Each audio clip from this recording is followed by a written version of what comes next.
1-1.5 ঘন্টা আগে সন্ধ্যা নেমেছে, আধারে ঢাকা পুরো মাঠ। হঠাৎ অপ্রত্যাশিতভাবে গিটার হাতে সেই ঘুমন্ত শহরে প্রবেশ করলেন চট্টগ্রামের ছেলেটি, যিনি মাত্র 11 বছর বয়সে বাবার কাছ থেকে জীবনে প্রথম গিটার উপহার পেয়েছিলেন। তিনি গেয়ে উঠলেন গান, আর সঙ্গে সঙ্গে পুরো স্টেডিয়াম যেন এক ঘুম ভাঙা শহরে পরিণত হলো। হাজারো দর্শক নাচছে, গাইছে। তিনি আর কেউ নন, তিনি এবি, আইয়ুব বাচ্চু। চট্টগ্রামের এক সাধারণ পরিবারে 1962 সালের 16ই আগস্ট জন্ম নেয়া আইয়ুব বাচ্চুর ডাকনাম ছিল রবিন। আর 10 জন কিশোরের মতো ফুটবল বা ক্রিকেট নয়, তার জগৎ ছিল শুধু গান আর গিটারকে ঘিরে। পশ্চিমা সঙ্গীতের প্রতি তীব্র আকর্ষণ তাকে গিটারের দিকে টেনে নিয়ে যায়। জিমি হেন্ড্রিক্স, জো স্যাত্রিয়ানি, স্টিভ ভাইদের মতো গিটারিস্টদের থেকে তিনি অনুপ্রেরণা নিলেও তিনি নিজের এক স্বতন্ত্র স্টাইল তৈরি করতে পেরেছিলেন। একদিন টিভিতে পপ সম্রাট আজম খানের একটি অনুষ্ঠান দেখার সময় তার চোখ আটকে যায় পাশে থাকা ঝাঁকড়া চুলের এক গিটারিস্টের উপর। তিনি ছিলেন বাংলাদেশের কিংবদন্তি গিটারিস্ট নয়ন মুন্সী। তার অসাধারণ বাজানো দেখে রবিন সিদ্ধান্ত নেন জীবনে আর কিছুই নয়, শুধু এমন করে গিটার বাজাতে চান। সেই থেকে গিটারের পেছনে তার যাত্রা শুরু। গুরুমুখী বিদ্যার চেয়ে স্বশিক্ষার্থী হলেও তার হাতে খড়ি হয়েছিল আরেক গুণী গিটারিস্ট রুডি থমাসের কাছে। 1978 সালে রুডি থমাসের ব্যান্ড ফিলিংসে যোগ দেন আইয়ুব বাচ্চু। 2 বছর পর ফিলিংস ছেড়ে তিনি যোগ দেন দেশের অন্যতম সেরা ব্যান্ড সোলসে। 1980 থেকে 90 সাল পর্যন্ত এই ব্যান্ডের লিড গিটারিস্ট হিসেবে কাজ করার সময় তার অবিশ্বাস্য দক্ষতা সবার নজরে আসে। সোলসের সঙ্গে তার কাজ দেশব্যাপী পরিচিতি এনে দিলেও তার স্বপ্ন ছিল আরও বড়, এমন একটি ব্যান্ড তৈরি করা যা বাংলা ভাষায় রক সঙ্গীতের নতুন দিগন্ত উন্মোচন করবে। সেই স্বপ্ন পূরণে 1983 সালে মাত্র 600 টাকা পকেটে নিয়ে তিনি ঢাকায় পাড়ি জমান এবং এলিফ্যান্ট রোডের একটি হোটেলে ওঠেন। প্রতিভার কঠোর পরিশ্রমে নিঃসঙ্গ সেই হোটেলবাসী একদিন বাংলাদেশের ব্যান্ড সঙ্গীতের অপ্রতিদ্বন্দ্বী তারকা হয়ে ওঠেন। 1991 সালের 5 এপ্রিল তিনি গড়ে তোলেন তার স্বপ্নের ব্যান্ড এলআরবি। শুরুতে এর নাম লিটল রিভার ব্যান্ড থাকলেও পরে তা পরিবর্তিত হয়। এলআরবি শুধু একটা ব্যান্ড ছিল না, এটি ছিল 90 দশকের তরুণদের কাছে এক বিপ্লবের নাম। এলআরবির হাত ধরে বাংলা গানে হার্ড রক, ব্লুজ, অল্টারনেটিভ রকের মতো নতুন ধারার সূচনা হয়। তাদের প্রথম ডাবল অ্যালবাম এলআরবি 1, এলআরবি 2 প্রকাশের সঙ্গে সঙ্গে ব্যাপক সাড়া ফেলে। এরপর সুখ, তবুও, ঘুমন্ত শহরে, ফেরারি মন ও স্বপ্নের মতো অ্যালবামগুলো একে একে ইতিহাস তৈরি করতে থাকে।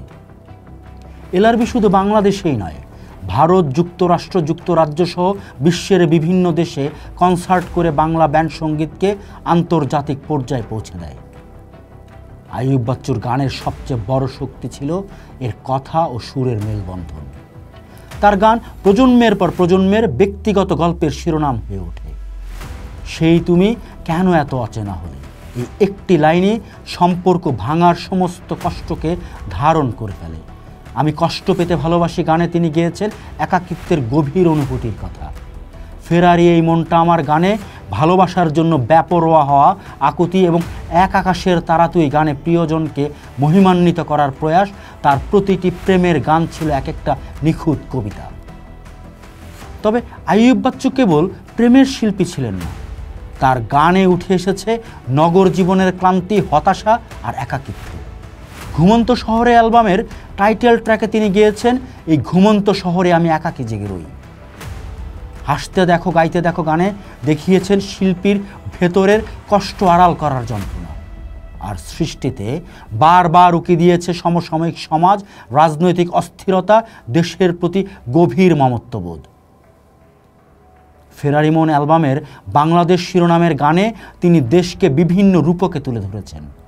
গানের কথায় সংঘাত আর প্রতিঘাতে, অস্থির রাজপথ, অবুঝ রাগী প্রজন্মের হৃদয়ের রক্তক্ষরণ এবং ভুল নায়কের হাতছানিতে মায়ের শূন্য বুকের মতো তাৎপর্যপূর্ণ লাইনগুলো দেশের রাজনৈতিক ইতিহাসের নানা সংকটের প্রতিচ্ছবি হয়ে ওঠে। এভাবে আইয়ুব বাচ্চু তার গানের মাধ্যমে একাধারে প্রেমিক এবং সচেতন নাগরিকের ভূমিকা পালন করে গেছেন দশকের পর দশক। কয়েক দশকের ক্যারিয়ারে দেশ বিদেশে অগণিত কনসার্টে ভক্তদের ভালোবাসা পেয়েছেন তিনি। একবার কলকাতায় একটি কলেজ ফেস্টে মজা করে এলআরবি একটি প্রতিযোগিতায় নাম লিখিয়ে ফেলে। আয়োজকরা যখন জানতে পারে যে স্বয়ং আইয়ুব বাচ্চু প্রতিযোগিতায় অংশ নিচ্ছেন, তারা অবাক হয়ে যান। পরে যাদবপুর এলআরবির পারফরমেন্স দেখে মুগ্ধ হয়ে তারা প্রতিযোগীর তালিকা থেকে নাম কেটে তাকে বিচারকের আসনে বসিয়ে দেন।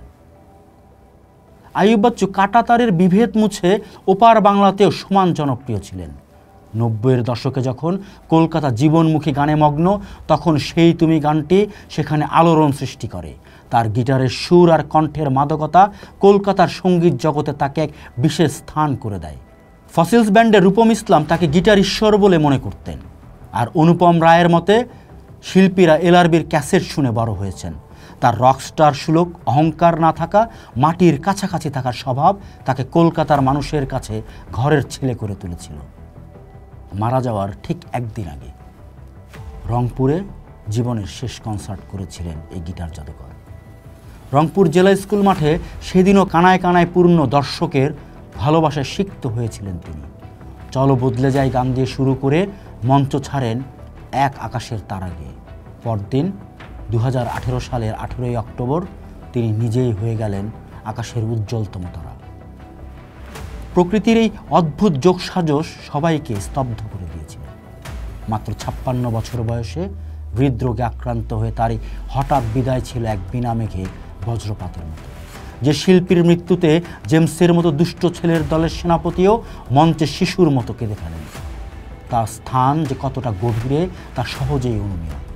600 টাকা নিয়ে ঢাকায় আসা মানুষটি অগণিত মানুষের ভালোবাসা নিয়ে নিথর দেহে ফিরে গেলেন চট্টগ্রামে।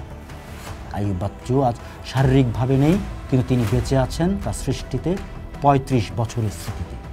যখনই কোনো ক্যাফেতে সেই তুমি বেজে ওঠে, যখন কোনো তরুণ গিটার হাতে স্বপ্নজয়ের আশায় সুর তোলে, কিংবা বিষণ্ণ রাতে যখন কানে আসে এখন অনেক রাত, তখনই মূলত ফিরে আসেন আইয়ুব বাচ্চু। তার রূপালী গিটার হয়তো থেমে গেছে, কিন্তু তার সুর রয়ে গেছে বাংলার বাতাসে, থাকবে অনন্তকাল। তিনি সেই শিল্পী যিনি চলে গিয়েও রয়ে গেছেন আরও বেশি করে। পোস্ট দেখুন, ভাবুন, করুন, থাকুন পোস্টের সাথেই।